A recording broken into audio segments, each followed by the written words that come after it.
Hello everyone, welcome to my channel today. Have you ever asked yourself if your time was counting down, what would truly matter? How precious would those things we constantly postpone become? Today, in our series, If I Had 1 Year to Live, we'll explore the power of spending 15 minutes each day organizing our living space. Not to wallow in sadness or regret, but to awaken, to live fully in each present moment. These aren't just thoughts, but an invitation to action, for you and me to live a life without regrets. Let's begin this journey together. There's a wonderful quote by Marie Kondo. The state of your space reflects the state of your mind. I didn't truly understand this saying until about 2 years ago, when my life fell into chaos, both mentally and physically.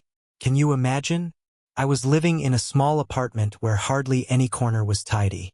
Clothes thrown everywhere, books piled up, and don't even mention the refrigerator. That was a mini horror story. I always told myself, when I have time, I'll clean everything up.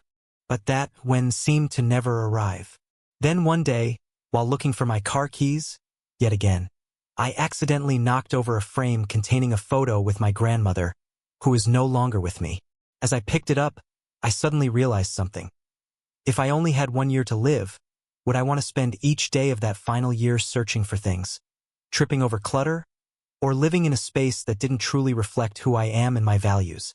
The answer was crystal clear, and that's when I decided to change, starting with a simple challenge.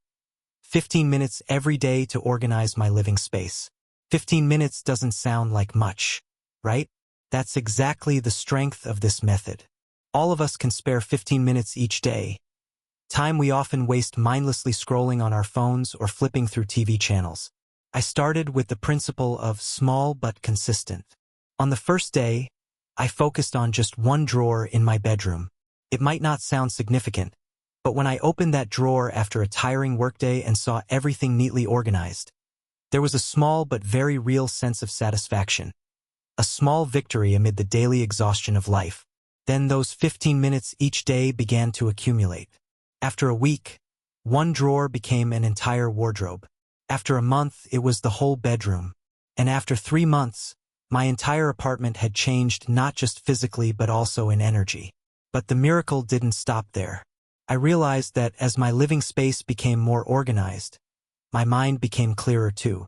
I slept better, felt less stressed, and even my work became more efficient. Suddenly, I had more time and energy for things that truly mattered. Spending time with loved ones, pursuing hobbies, and taking care of my health. Dear friends, we live in an age of material excess. One study shows that an average urban family has about 300,000 items in their home. That number is astonishing, isn't it?